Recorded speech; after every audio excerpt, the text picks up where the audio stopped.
week? Let's recap last week so that we can jump into these scriptures and get through them. I hope Darren's got his reading voice ready. Oh.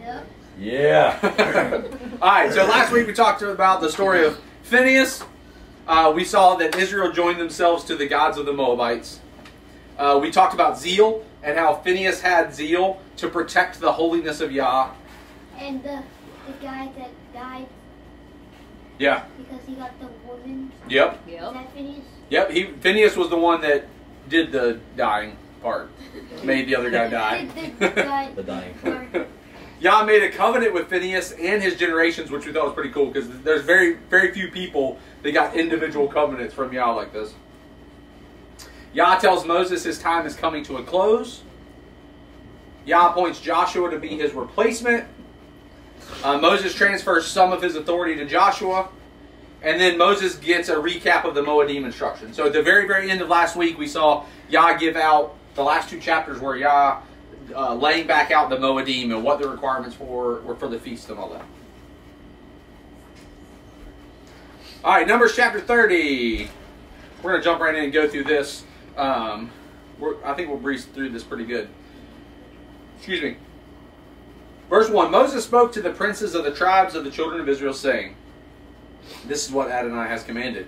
Whenever a man makes a vow to Adonai or swears an oath to obligate himself by a pledge, he is not to violate his word, but do everything coming out of his mouth. Suppose a woman in her youth vows to Adonai or obligates herself by a pledge in her father's house.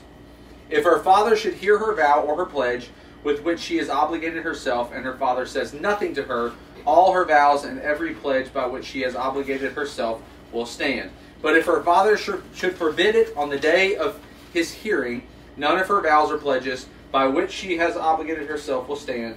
Adonai will forgive her because her father has forbidden her. So, while we're talking about vows here, now most of this is going to refer to hastily things. So you get into a bad situation and you're like, God, if you'll do this for me, I promise I'll do X, Y, and Z.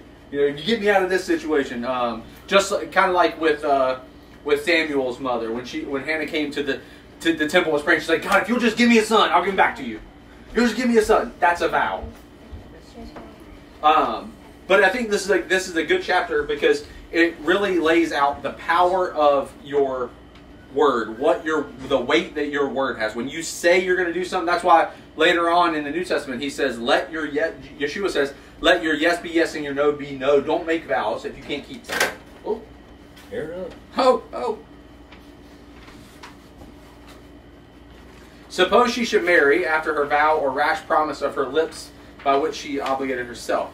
Now if her husband hears about it but says nothing to her on the day he hears about it, her vows will stand and her pledges by which she has obligated herself will stand.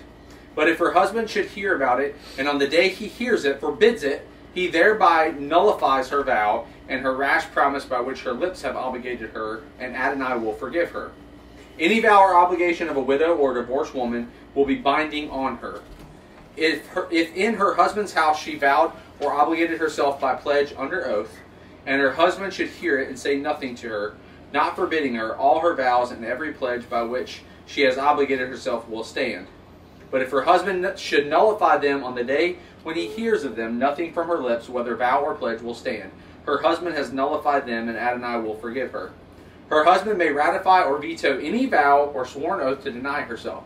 But if her husband says nothing to her from day to day, then he is confirming all her vows and all her oaths that are on her. He confirms them by saying nothing on her on the day of his hearing about it. But if he nullifies them after hearing about it, he will bear her guilt. These are the statutes that Adonai gave to Moses, relevant to relationships between a man and his wife, as well as between a father and his young daughter still living in his house. Any questions on chapter 30? No, not for me. Don't make promises you can't keep. Yeah, so one, that's the kind of the broadest aspect of this is like, if you say something and you say you're going to do something, do it.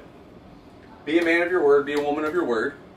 And, you know, I remember growing up always hearing it taught, you keep your word even if it costs you.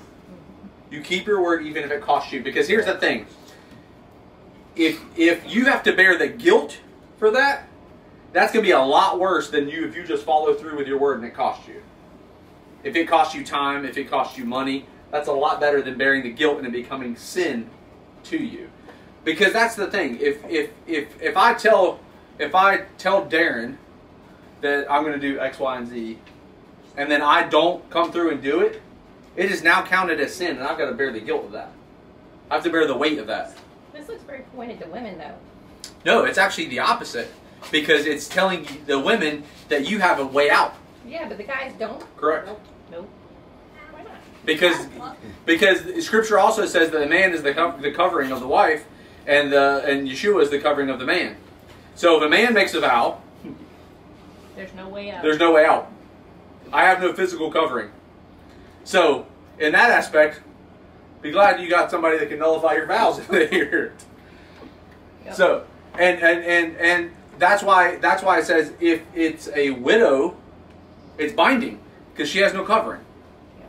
That's why earlier, we come across scriptures that talk about if a woman gets married but then her husband dies, she can return to her father's house, and you're like, why is this even in scripture? Well, this is why it's in scripture.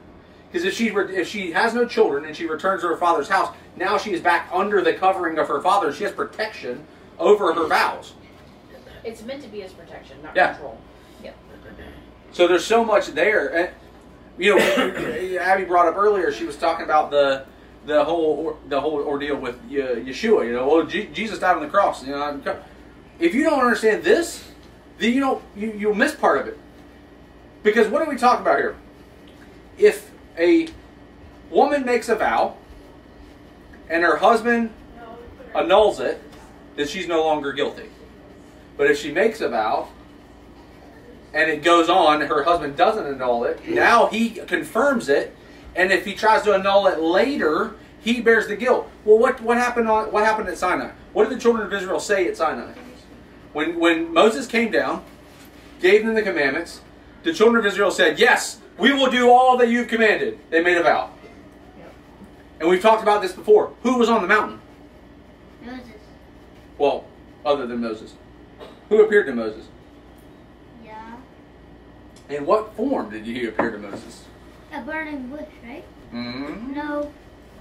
A tornado fire? So there was fire, all this stuff, right?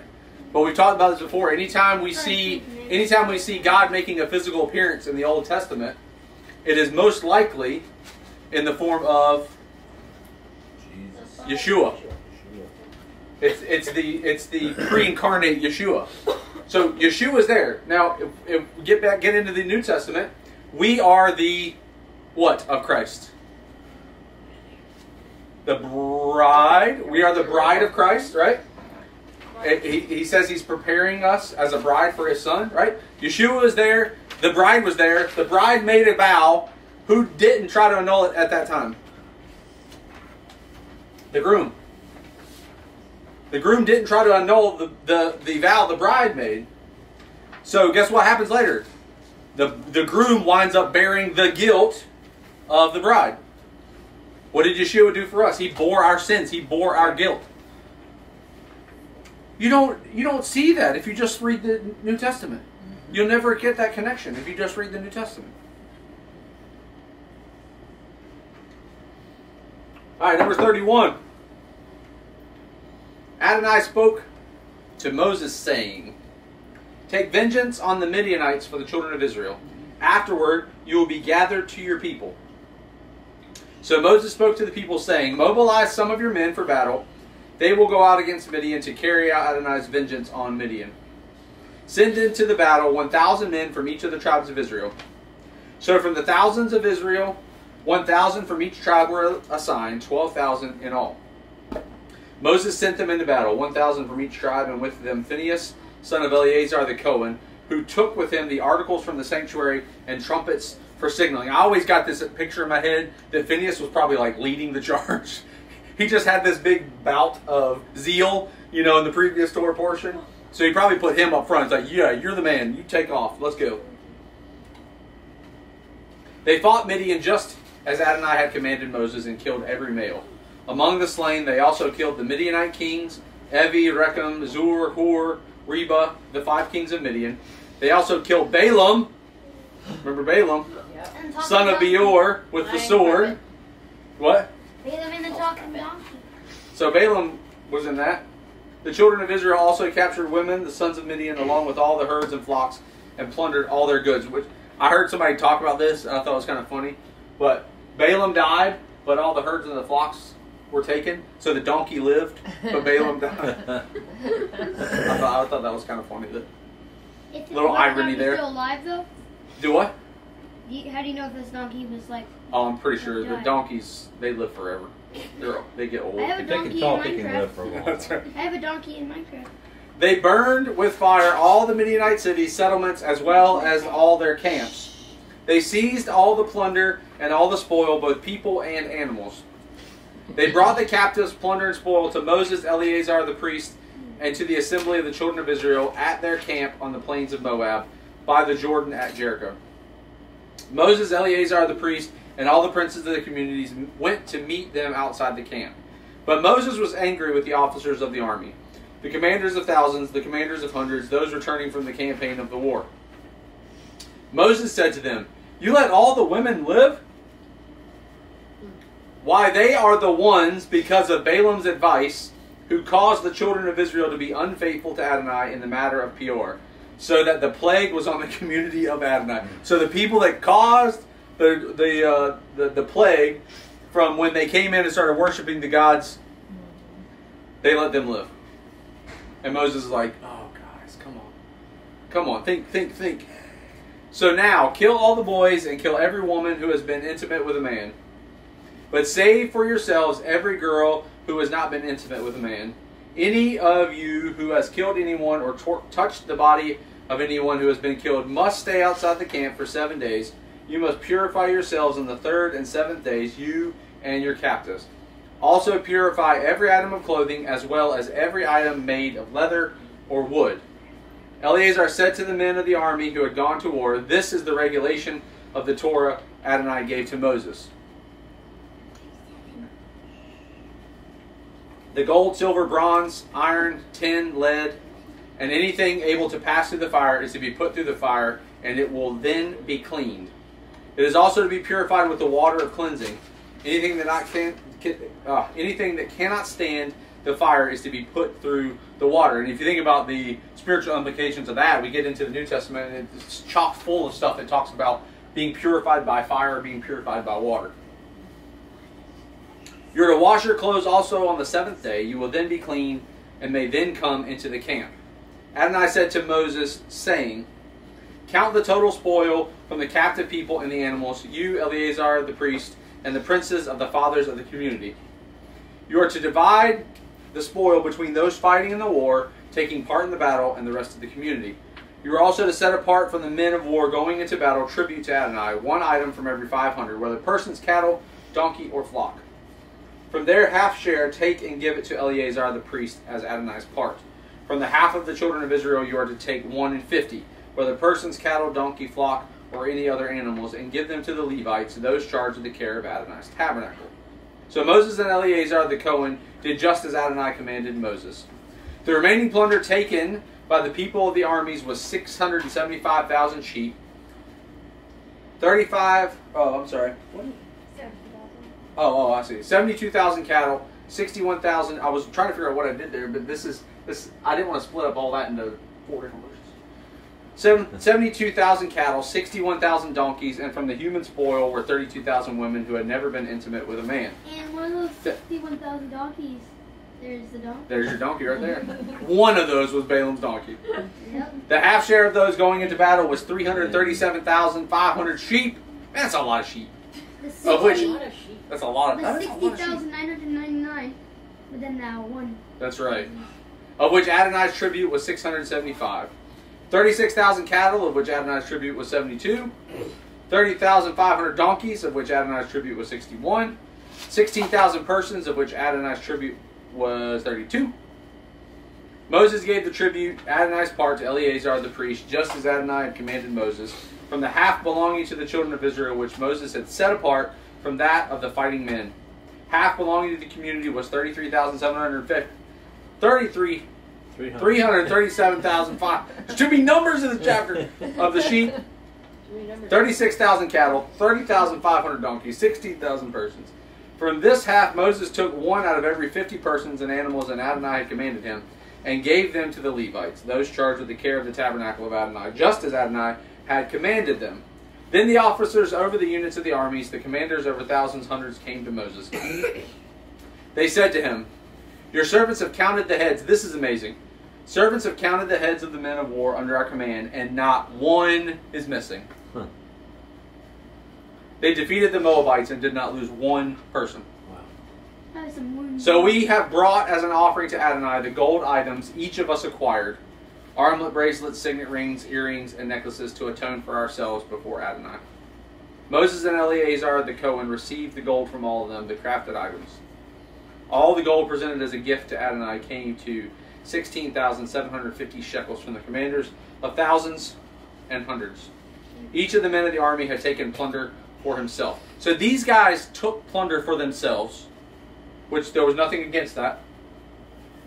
They saw the miraculous thing that Yah did, and they decided to give it for his service. Moses and Eleazar the Cohen received the gold from the commanders of thousands of hundreds and brought it into the tent of meeting as a memorial for the children of Israel before Adonai. Any questions on chapter 31? So when they take these women, do they just have them as slaves? Do they have them as wives? What do they do? So okay, so that whole thing is interesting because I'm surprised nobody brought it up. Because it talks about they were only allowed to keep the women who had not ever been intimate with another man. Right.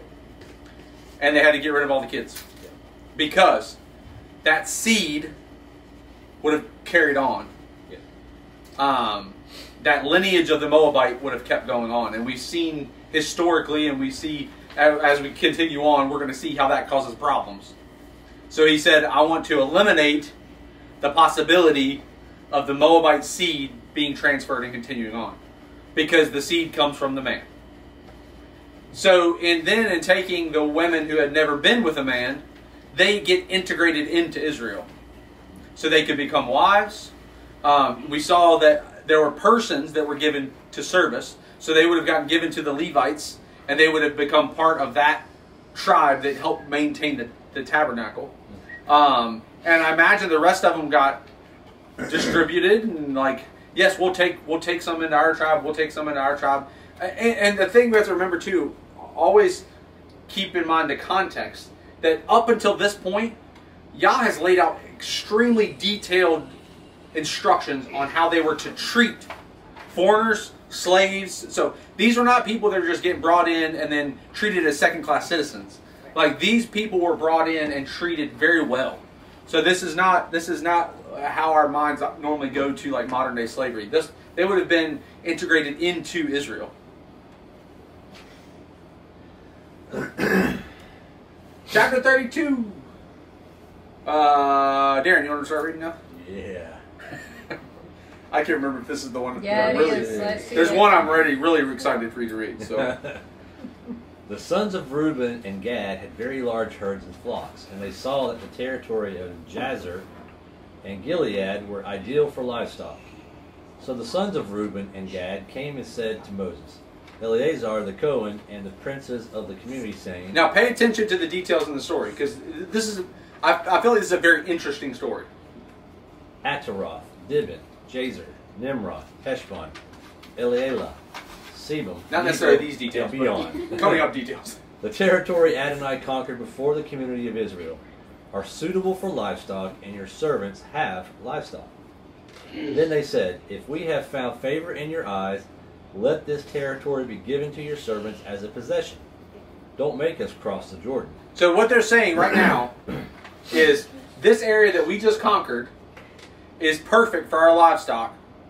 Don't make us go into the promised land. Now, these guys, they haven't even seen the promised land. It's not like these were part of the 12 that went over to view everything, and it's not like they've seen it. They don't even know what the promised land looks like. They just are interested in, this looks good enough for us now. We like this, we're going to stay here. Go ahead. Moses replied to the sons of Gad and Reuben, Should your countrymen go to war while you dwell here? Why do you dishearten the children of Israel from going across to the land that Adonai has given to them? Your fathers did this when I sent them from Kadesh Barnea to look over the land. They went up to the valley of Eshcol and viewed the land, and they discouraged the hearts of the children of Israel not to enter the land which Adonai had given them. The anger of Adonai was aroused that day, and he swore an oath, saying, the men who came out of Egypt from 20 years old and upward will not see the land I promised to Abraham, Isaac, and Jacob, for they have not followed after me with a whole heart, except Caleb son of Jephunneh the Kenizzite, and Joshua son of Nun, for they were wholehearted after Adonai. The anger of Adonai burned against Israel, and he caused them to wander in the wilderness for 40 years, until all the generation doing that evil in Adonai's sight was gone. Now look, here you stand in the place of your fathers as a brood of sinful men to add more to Adonai's great wrath against Israel. If you turn away from him, he will repeat again, leaving this people in the wilderness, you being the cause of this people's destruction. So what's happening? I'm going to back up. Yeah. So what's happening? So he starts here in verse 6. He says, should your countrymen go to war while you dwell here? So that he knows, God's already told them that when they go into the promised land, he's going to drive them out. But there's still some war that's going to be taking place. Like there's still some battles. There's still some things that are going on. So he's telling them like, okay, so you're going to stay here, not go into the promised land, and let all your other countrymen go into war without you. And Reuben, being the oldest, he's like, look, you should be a leader, and if they see you and Gad and all your countrymen staying here and not going to the promised land, it's going to be the same as if what happened with the 12 spies, where they came back and gave a negative report, and it disheartened the people where they're like, no, we're not doing that. So Moses is concerned, saying, no, we can't. This isn't going to happen like this. Because you're going to wind up kindling God's anger again, and then none of us again are going to see for another 40 years. He's going to make the rest of us die off. Continuing on. Then they came up to him and said, we will build sheepfolds for our livestock and cities for our children. But we are prepared to arm ourselves and go ahead of the children of Israel until we have brought them to their place. Our children will live in the cities fortified against the inhabitants of the land. We will not return to our homes until each one of the children of Israel has received his inheritance. So Reuben he's stepping up. He's saying, okay, I'll go.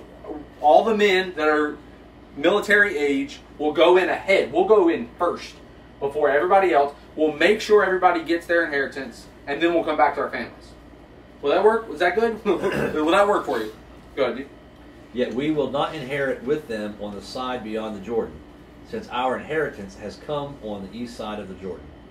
Moses said to them, if you will do this, if you will arm yourselves for battle for Adonai, and if all of you cross the Jordan until Adonai has driven his enemies from before him, and the land is subdued before Adonai, then afterward you may return to be free before Adonai and Israel. Then this territory will be your possession before Adonai. But if you don't do this, behold, you sin against Adonai. Be assured, your sin will find you out. Build for yourselves cities for your children and pens for your flocks. Then do what has come out of your mouth. The sons of Gad and Reuben said to Moses, saying, your servants will do just as my Lord is commanding. So what did they just do? They made a vow. They just made a vow. Go ahead. Our children, our wives, our flocks, and all of our herds will remain here in the cities of Gilead. But your servants, every one armed for battle, will cross over for the war before Adonai, just as my Lord says. Moses then gave orders about them to Eleazar the Cohen, Joshua son of Nun, and to the chiefs of the fathers of the tribes of the children of Israel. Moses said to them, if the sons of Gad and Reuben cross over the Jordan with you, everyone armed for battle before Adonai, when the land is subdued before you, then give them the territory of Gilead as a possession. However, if they do not cross over fully armed, they are to possess the land of Canaan with you. The sons of Gad and Reuben answered, saying, what Adonai has said to your servants, so we will do. We will cross fully armed before Adonai into Canaan, but our inheritance will be on this side of the Jordan. Moses then gave to them the sons of Gad, Reuben, and the half-tribe of Manasseh, son of Joseph, the kingdom of Sihon, king of the Amorites, and the kingdom of Og, king of Bashan, the land with its cities and the territory around the cities. The sons of Gad built up Dibon, Ataroth, and Aroer. I hate that one. As well as Atroth Shofan, Jazer, and Jogbahah. Beth Nimrah and Beth Haran as fortified cities, as well as the sheep pens. The sons of Reuben built Heshbon, Elealeh, Kiriathaim, Nebo, Baal, Meon, cities whose names were changed, and Sibmah. They gave other names to the rebuilt cities. The sons of Machir, son of Manasseh, went up to Gilead, captured it, and drove out the Amorites who were there. So Moses gave Gilead to Machir, son of Manasseh, and he lived there. Jair, a son of Manasseh, went and captured their settlements and named them Jair's villages. Nobah went and conquered Kenath and his settlements and named them Nobah after his own name. Any questions on 32? I think it's funny that they didn't wait for the promised land to see if the land was I know. That's what always gets me is I'm like, guys, you haven't even seen the... That's like... Well, I think that we do the same thing. Oh, absolutely. We absolutely settle for less than God's best. Yep. All the time. Because we're in a hurry to get to something. Yeah, but these are the children of Israel. They're supposed to be better than us. No. It is. Like, it's so many times we look at the children of Israel and we're like, oh, if I was them, you'd have done the same thing. Yep. You'd have done the same thing. We don't want to wait. We don't want to grow and be obedient. Yep. And We just see something that looks good and we just go for it. Yep. Not knowing there's something better on the other side. Creatures of convenience. All right. Any other questions before we go to 33? Wait, how many more do we have? 18. 1,800 chapters. So we've done like... Yes. Somebody else can do Have we that. done 3 of them? All right. Vicky. Matt. 4 more? Vicky, can you respond to that light switch? He's got a dimmer. Or Matt, whoever's right there. Other side's a dimmer. No, yeah. Oh. Now people are going to start going to sleep. Dim the lights too much. Then light some candles. Alright, here we go. Numbers 33. These are the journeys of the children of Israel when they came out of Egypt by their divisions under the hands of Moses and Aaron. Now, I'll just go ahead and warn you, this is going to be the most interesting chapter we've ever read in the Bible. Okay? Moses recorded the stages of their journey at Adonai's command. These then are their journeys by stages. The children of Israel set out for Ramses on the 15th day of the first month, the first day after Passover. They went out with a high hand in the sight of all of Egypt. Now the Egyptians were burying those whom Adonai had struck down among them. Adonai had brought judgment on all the firstborn and their gods. The children of Israel left Ramses and encamped at Succoth. They departed from Succoth and camped at Etham on the edge of the wilderness. They left from Etham and turned back towards Piharoth, east of Baal Zephon, and camped by Migdol. They left from Piharoth and passed through the sea into the wilderness. They traveled 3 days' journey into the wilderness of Etham and camped at Marah. They departed from Marah and went to Elam. There were 12 water springs and 70 palm trees in Elam, so they camped there. They left Elam and camped by the Sea of Reeds. They set out from the Sea of Reeds and camped in the wilderness of Sin. They left from the wilderness of Sin and camped at Dophkah. They then left Dophkah and camped at Alush. They left from Alush and camped at Rephidim, where there was no water for the people to drink. They set out from Rephidim and encamped at the Sinai wilderness. They departed from the Sinai wilderness and encamped at Kibroth Hattaavah. They left from Kibroth and camped at Hazeroth. Departing Hazeroth, they camped at Rithmah. Leaving Rithmah, they camped at Ramon Perez. They left from Ramon Perez and camped at Libnah. They departed Libnah and camped at Risah. They left Risah and camped at Kehelah. They left Kehelah and camped at Mount Shepher. They departed Mount Shepher and camped at Harda. They departed from Harda and camped at Mechaloth. They left Mechaloth and camped at Tahath. They left from Tahath and camped in Terah. They left Terah and camped in Mithkah. They departed Mithkah and camped at Hashmanah. They left Hashmanah and camped at Mazeroth. They left Mazroth and camped at Bnei Jachan. Departing Bnei Jachan, they camped at Hor-Hagadad. Leaving Hor-Hagadad, they camped at Jotbah. They left Jotbah and camped at Abrona. They departed from Abrona and camped at Ezion-Geber. They left Ezion-Geber and encamped at Kadesh in the wilderness of Zin. Leaving Kadesh, they camped on Mount Hor on the border of the land of Edom. Aaron the Cohen went up Mount Hor at Adonai's command and died there, in the 40th year since the departure of the children of Israel from the land of Egypt, on the first day of the 5th month. Aaron was 123 years old when he died at Mount Hor. The Canaanite king of Arad, who was living in the Negev in the territory of Canaan, heard of the coming of the children of Israel. They departed from Mount Hor and camped at Zalmonah. They left Zalmonah and camped at Punan. Departing Punan, they camped at Oboth. Leaving Oboth, they camped at, that one, on the border of Moab. They moved from Jim and camped at Dibon Gad.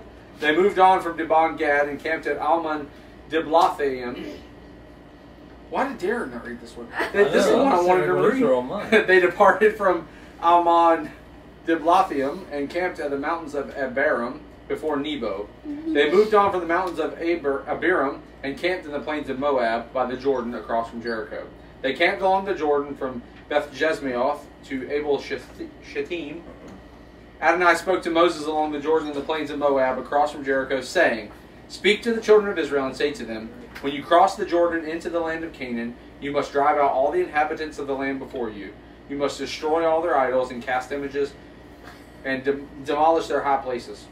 You will take possession of the land, so you will settle in it, because I have given it to you to possess.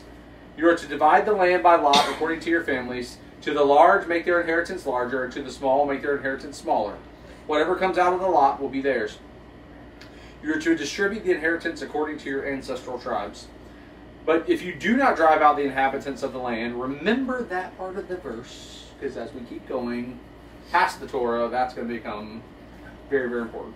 But if you do not drive out the inhabitants of the land from before you, whoever you allow to remain will become to you barbs in your eyes and thorns in your sides. They will give you the trouble in the land in which you will be living. Then what I had intended to do to them, I will do to you." Any questions on chapter 32? Told you this would be the most interesting chapter we've ever read. But let me ask. Let's do a little quiz. Why is that chapter important? It's a recap of their time in the wilderness. Correct. Why is it important? To make it historically sound. So checks and balances. Yeah. 2 to 3 witnesses, right? Yeah. So we can read the story all throughout Genesis, Exodus, Leviticus. Now we get to Numbers. They recap it. It has to match, right? So it's checks and balances to confirm history. So sometimes we read chapters like that, and we're like, why? You know, we get through the chapters where it's like, this guy begat this guy, and he had these sons and daughters. It's like, why? It's historical reference, so it confirms biblical historical accuracy. All right. If there's no questions on that, I mean, that's their journey. I thought you might have some questions. We'll go to number 34. We're almost there. There was like one that you couldn't read. It was like L-J-I-M. I was like, I-J-E. Abiram. It said something Abiram. Run to the bathroom. You can go anytime you want. I'm live. I cannot pause. Oh, okay, that's right. My bad. All right, numbers 34. Let me read that one. Yeah, sure, go ahead. While you're tonguing Yeah. a little bit. I'm going to rest my tongue for a minute. Adonai spoke to Moses, saying, "Command the children of Israel to say to them, when you enter the land of Canaan, these are the boundaries of the land being allotted to you as inheritance. Your southern side will run from the wilderness of Zin along the border of Edom to the southern end of the Dead Sea on the east. Your border will cross south of the Scorpion Pass and continue to Zin and south of Kadesh Barnea. Then go on to Hazar Adar and on to Asmon. Then the border will turn from Asmon to the Wadi of Egypt and end at the sea. Your western boundary will be the coast of the Great Sea. This will be your western border. Your northern boundary will be running a line from the Great Sea to Mount Hor. Then from Mount Hor to Livo Hamath. Then the boundary will go to Zedad. The border will continue on to Ziphron, ending at Hazar Enan. This will be your northern border. For your eastern border, run a line from Hazar Enan to Shepham. From Shepham, the boundary will descend to the Riblah on the east side of Ain, continuing along the eastern slopes of Kinneret. From there, the border will go down along the Jordan, ending at the Dead Sea. This will be your territory with its surrounding borders. Moses commanded the children of Israel, saying, This is the land which Adonai has commanded that you are to assign by lot to the 9.5 tribes. For the tribe of the sons of Reuben by their ancestral houses, the tribe of the sons of Gad by their ancestral houses, and the half-tribe of Manasseh have already received their inheritance. These 2.5 tribes have received their inheritance on the east side of the Jordan and at Jericho toward the sunrise. So the rest of the tribes are probably really excited now. Because now that instead of dividing this land by 13, now they only get divided by more land. Yeah, 9.5. These are the names of the men who will allot the land to you: Eleazar the Cohen and Joshua son of Nun. Also, you are to select one prince from each tribe to allot the land. These are their names: from the tribe of Judah, Caleb son of Jephunneh; from the tribe of the sons of Simeon, Shemuel son of Ammihud; from the tribe of Benjamin, Eladad son of Shizlon; from the tribe of the sons of Dan, the prince of Buki son of Jogli; from the sons of Joseph, from the tribe of the sons of Manasseh, the prince is to be Haniel son of Ephod. The prince from the tribe of the sons of Ephraim is to be Kemuel son of Shiftan.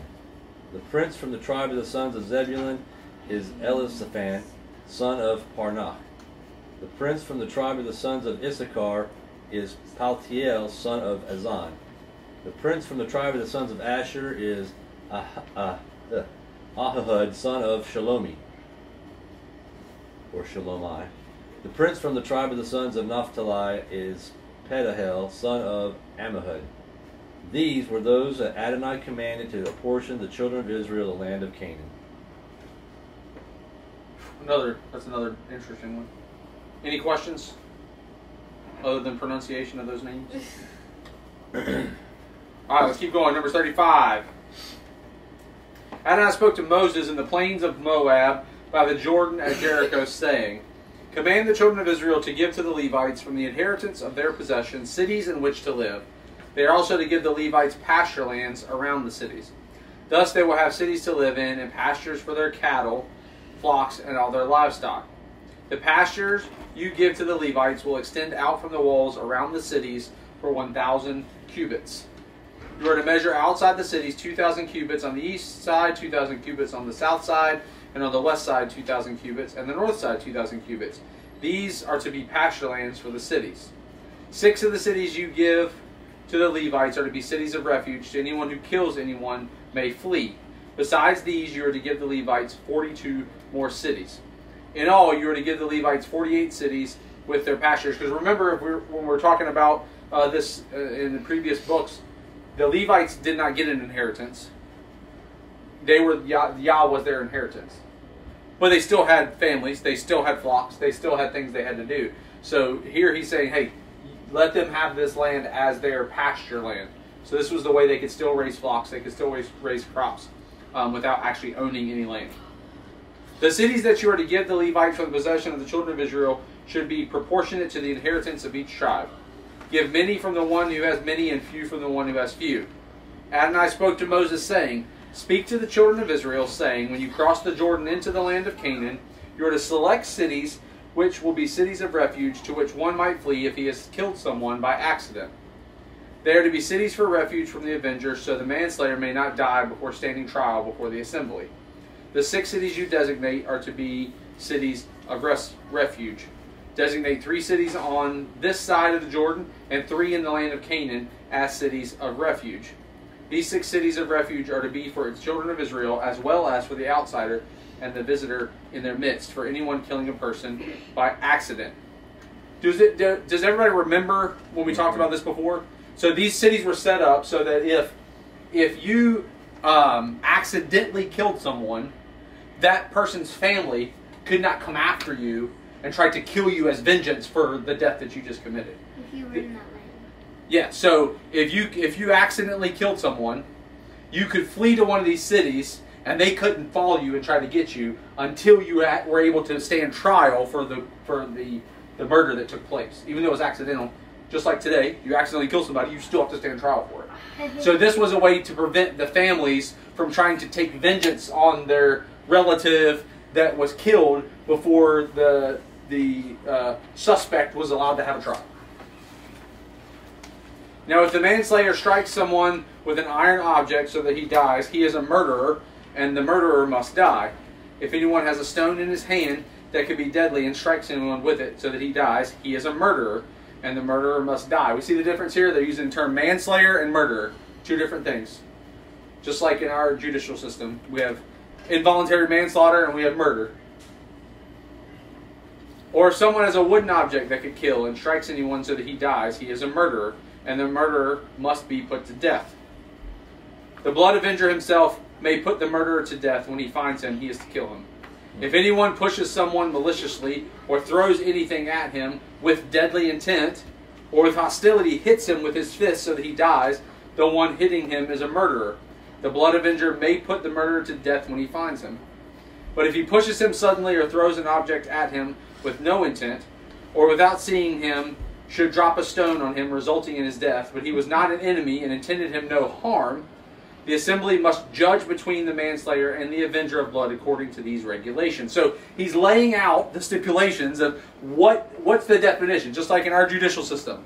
There's definitions as to what equals murder 1, murder 2, murder 3, manslaughter. He's laying that out here.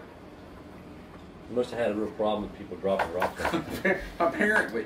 Apparently. When they were building. Yeah. That makes sense. The assembly must protect the manslayer from the avenger of blood. The assembly should send him back to the city of refuge to which he had fled, and he is to remain there until the death of the high priest who was anointed with the holy oil. But if the manslayer should go outside the city limit of his city or refuge to which he had fled, and should the blood avenger find him outside the city limits of the refuge city, the blood avenger may put him to death without being guilty of his blood. The manslayer must stay within the limits of his city of refuge until the high priest dies, and after the death of the high priest, the manslayer may return to his property. These are to be statutes of justice for your generations and all your dwelling places. Everyone killing anyone shall be put to death as a murderer only on the testimony of more than one witness. This is very important. More than one. This isn't you think somebody killed your brother, so you're going to go after him and kill him. No, there has to be more than one witness. You got to have at least 2 people that can confirm what happened. This isn't somebody going around like a vigilante and just not taking people out because they killed somebody's brother. Punisher. No one is to be put to death on the testimony of only one witness. You are not to accept ransom for the life of a murderer. He deserves to die, and he is to die. Do not receive a ransom for one who has fled to his city of refuge, allowing him to return to his land before the high priest's death. You are not to pollute the land in which you are. Blood pollutes the land, and no atonement can be made for land polluted by bloodshed except by the blood of the one who sheds it. You are not to defile the land where you live, where I dwell, for I dwell among the children of Israel. Any questions on chapter 35? We're zooming through this. It's still light out.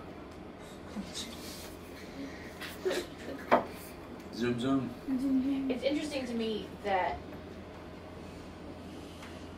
how much of our judicial system is based off the word. Yeah. And yet, you know, they took down the 10 Commandments and refused to believe in God at all, and yet the basis for which a lot of their... Yeah. Well, but I think what's also interesting is that as they've tried to remove some of that stuff, they've also begun to erode the morality of our justice system. Yep. You know, our justice system was founded on morality based off of biblical principles, and as they're removing that, we see the morality of our justice system, just eroding, decaying. All right, Numbers 36 is the last chapter in Numbers. We'll be done. Moving on to the last book of the Torah. So exciting. Alright, here we go. The heads of the ancestral family of the children of Gilead, sons of Machir, son of Manasseh, from the sons of Joseph came and spoke before Moses and before the princes of the chiefs of the fathers of the children of Israel. And this is an interesting story because this is going to bring us back to another story we just talked about just a few weeks ago. They said, "My Lord Adonai commanded to give the land by lot as an inheritance to the children of Israel. My Lord was also commanded by Adonai to give the inheritance of our brother Zelophehad to his daughters." Remember the story? "If they became wives of men from other tribes of Israel, their inheritance will be taken from our ancestral inheritance and added to the inheritance of the tribe into which they marry. So it will be deducted from the allotment of our inheritance. When the Jubilee year comes, their inheritance will be added to the inheritance of the tribe into which they marry and deducted from the inheritance of our ancestral tribe." Then Moses commanded the children of Israel at the mouth of Adonai, "What the tribe of the descendants of Joseph saying is correct. This is the word that Adonai commands for the daughters of Zelophehad, saying, they may become wives to whomever they please, as long as they marry within the family of the tribe of their father. So no inheritance may be passed from tribe to tribe among the children of Israel. Each one of the children of Israel will each keep the inheritance of the tribes of his ancestors. Every daughter receiving an inheritance in one of the tribes of the children of Israel should marry within the family of her father's tribe, so that the children of Israel will each possess the inheritance of his fathers. No inheritance may pass from one tribe to another, for each tribe of the children of Israel is to keep its inheritance." So Zelophehad's daughters did just as Adonai commanded Moses. Zelophehad's daughters Mahlah, Tisra, Hoglah, Milcah, and Noah married sons of their uncles. They married within the families of the sons of Manasseh, son of Joseph, and their inheritance remained within the tribe of their ancestral family. These are the mitzvot and judgments that Adonai gave by Moses' hands to the children of Israel on the plains of Moab at Jericho along the Jordan. Any questions? Does everyone understand what just happened there? That was really short.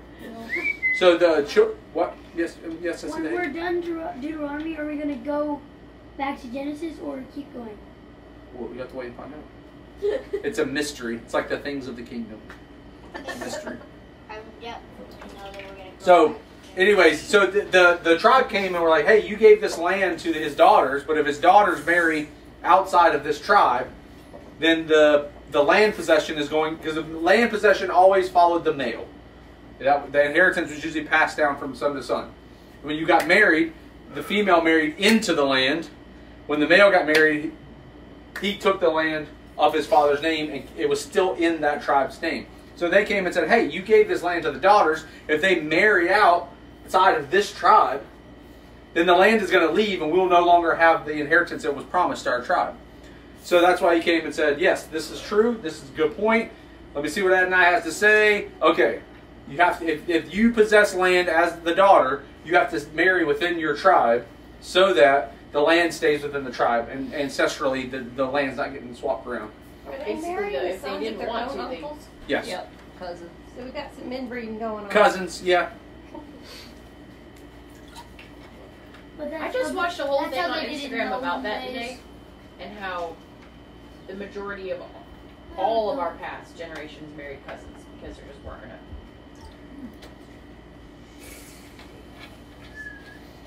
So any questions on 36? Other than marrying cousins? I wonder if cousin marrying is common across the world still, and just Probably. not here. I know West Virginia it is. Hey, what happens in West Virginia stays in West Virginia. Well, what in Genesis, There's probably enough right. genetic separation. in Genesis and Adam and Eve, Yep. their children had to marry their sisters Yeah. and brothers. So that is Torah portion, Matot and Masei. The end of Numbers. Continuing on next week into Deuteronomy. Any questions?